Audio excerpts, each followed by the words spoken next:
What's going on, everybody? So the rule is the only Guilty Gear character you're allowed to like is your own. So once again, it's why people strongly dislike Sin, which is what I want to say. But Sin is a pretty interesting story. So Sin, as far as the fighting game part of Guilty Gear, started in Exort. So he's relatively new to this franchise. For the US community specifically, unlike certain other characters, Sin kind of quietly skirted along for the first couple of versions of Guilty Gear Xrd. And it wasn't really until Xrd Revelator where people were kind of like, oh, this character is really, really good. So as Sin kind of looks similar to his previous version, we're going to be looking at a couple of things. So Sin is a mid-range character whose quirk is the calorie meter.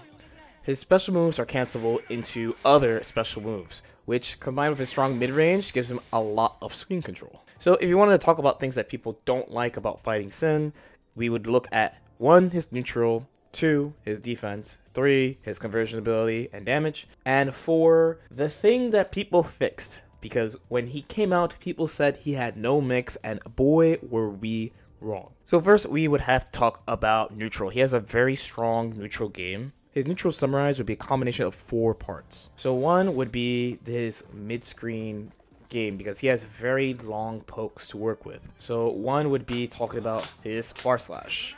So this move, as you can see, is quite large, and he can vary by pulling up immediately, using beak driver to push you full screen or get a combo. This combined with his backdash for repositioning and his strong 6P can make approaching him at mid-range pretty difficult. But then we would have to look at LordKnight. So LordKnight is pretty fast, it's a traveling low, just like in Strive. On release it was actually stronger because it was plus. In Rev 2.1 it's 0, but I think you can make it plus if you're like a little bit further or hits a little bit later. It is low profile, as you can see here, going under the disc trivially. And it's a traveling moving Guilty Gear. So traveling moves in this game are really, really strong. Basically every version of Guilty Gear. So if you're playing Strive, you're thinking about Beyblade, of course. And now since LordKnight is going to join this. For this game, LordKnight, Bridal Express, these moves are all really good. And the reason is the position he controls is implied. So what I mean is, because he has this, you are scared to do stuff. So you either have to do stuff that immediately addresses it, or you have to get out the way, or you have to challenge immediately. It's not like a normal poke where you might want to like 6P it in advance, or you would be like, oh, it works in this range, let me stand outside type thing. Since it's traveling, a lot of standard responses to this will be pretty familiar. Honestly, people treat this move like Beyblade, where you would be above it. It's usually the best way. And since he can special cancel out of it, he does get hard knockdowns on this. Then there is Beak Driver. So there's 2 things about this move. So 1 is, of course, how big the move is. And 2, there's a little bit of variability to it because you could charge it. It did not seem you could charge the Strive one. If you get hit by this, you'll notice there's a ground tumble that he can kind of combo off of. And finally, he can also do it airborne. So moves like this that reach really far in the air are just, people just don't really have. So a combination of far slash, Beyblade, and Beak Driver make it really hard to deal with him in neutral. Remember that a lot of people's characters in Guilty Gear sometimes do pretty unique stuff. So Milia's just moving around, so she isn't so worried about Sin literally swinging. Her problem is, oh, if he hits me, I'm gonna die. But a lot of other characters want to like set things up on the screen and set up cute little traps, and Sin doesn't really let you do that because he has the big buttons and the big special moves. So the next thing we'll be talking about is his defense, and this is really just 2 things. So it would be Hawkpicker, which of course he has in Strive also, and his backdash. So let's talk about Hawkpicker first. So Hawkpicker, the main thing is it's a special move, which means that it is special cancelable. So it's an invincible move that is special cancelable. For example, then, here it works like a normal DP, right? So here I just DP'd Bad Moon, no problem. Looks like a normal reversal. But in this version of the game, Milia's disc goes away on block. So I'm able to special cancel my invincible DP into Beak Driver, Elk Hunt, whatever, and take my turn, which is, of course, pretty annoying to deal with. So, one way you could fight this is by using the YRC option select. So, you're trying to do a mix-up and YRC in case he's invincible, but if he does do this,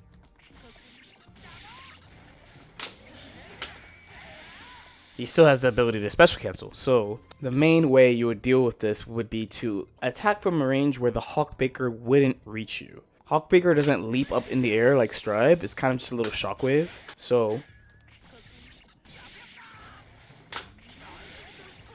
but not everybody has the ability to attack like this. A lot of characters do use things like safe jumps and things to attack characters on knockdown, so Sin would be kind of hard to open up, because if you're trying to stay out of range of this, and he's got this long traveling backdash, which they had to nerf because it had a lot of invincibility before, it was hard to keep pressure on him. The next thing would be about conversion ability and damage. So, as we all know, Guilty Gear is not a high damage series. It's only Strive, wink wink nudge nudge. And there was one theme, and this probably needs its own video, but there was a discussion, and I was definitely a part of this discussion, about rule-breaking characters. This happened in Blaze Blue. This also happened in Guilty Gear. Similarly to Strive, conversion ability is not shared equally in Guilty Gear Xrd either, and the characters that are good at converting all their hits have a huge advantage because of this. Now, the thing is, though, a lot of the brand new characters to Xrd have this all in common. They all have incredible conversion ability. So, not just Sin,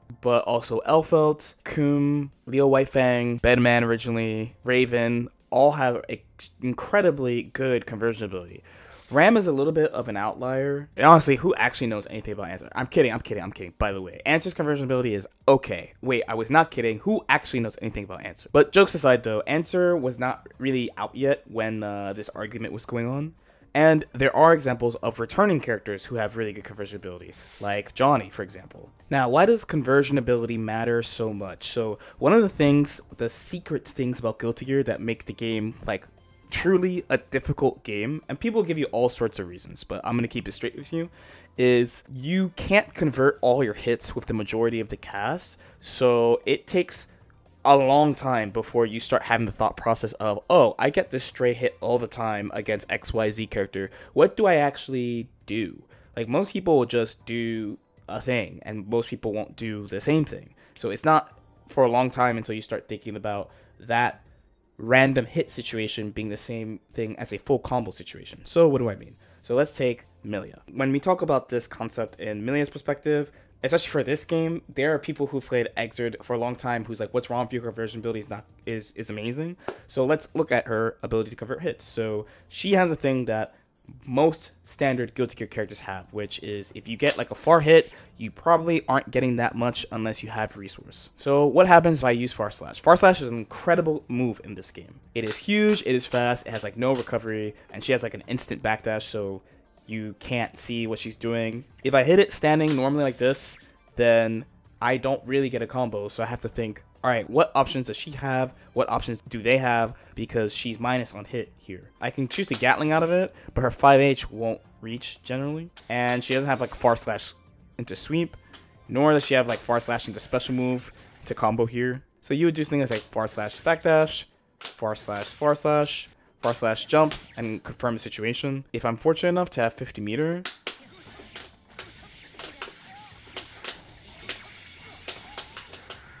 then I get a combo into whatever Oki I want. And a very helpful thing they added in Rev 2 is if she gets a crouching hit, she actually does get to combo into knockdown. There are some wider characters where a hit like this would actually connect because they're wider standing than other characters. So where is she good at converting then? So when you're standing in these type of positions, hits like this matter a lot, or like this matter a lot. So she's generally converting off jump-ins, anti-airs, or adversaries.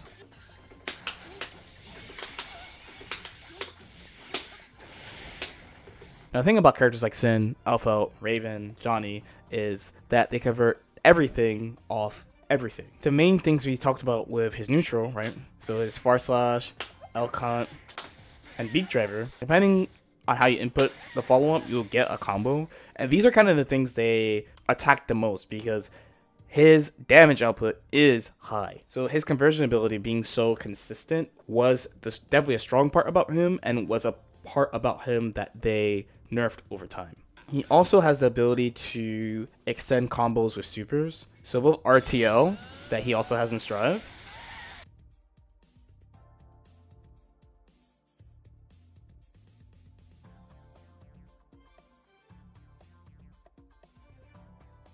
but also his projectile Oki super, Voltic Day. And then last is how they fixed mix. So the main reason why he kind of just skirted by for the first like year, 2 years of Exerd is the Dragon Ball Classic. He has no mix. But they fixed this with a couple of ways. So one way they did it is by using his leap to time a high-low. So here I have him going overhead. Here I have him going low. And you might be like, okay, that low is mad throwable. To which I would say you are 100% correct. But the equalizer here is this move, JD. So JD is 1, an overhead that stalls, and 2, it ground bounces on counter hit. So if you try to throw, you are in big trouble.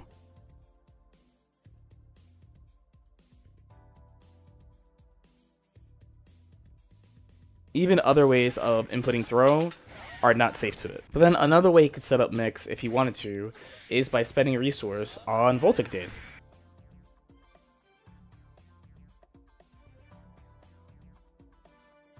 The main advantage here, outside of him being able to do high-low, is that it's a super, so you cannot do reversal blitz to it. It will destroy you. So these were the core things of his game plan that was kind of a problem for people. But again, unlike a lot of other characters, like you hear people talk about, for example, ACR Testament, like what they'll call a war crime character. Like they'll talk about the character very aggressively. But Sin kind of skirted by for a while. It basically wasn't until after he got nerfed a little bit where people started to see him perform, and then they were like, oh, this character is actually really, really, really good. And we just did not know how actually strong he was at the beginning. But these things, neutral, defense, his conversion ability and damage, and later his mix-up, were all the things that made him really strong, that made him just really annoying to fight. So that's it about Sin. As usual, feel free to comment in the comment section below if you have any questions or anything. Like and subscribe if you guys feel like it, and I'll see y'all next time. Peace out.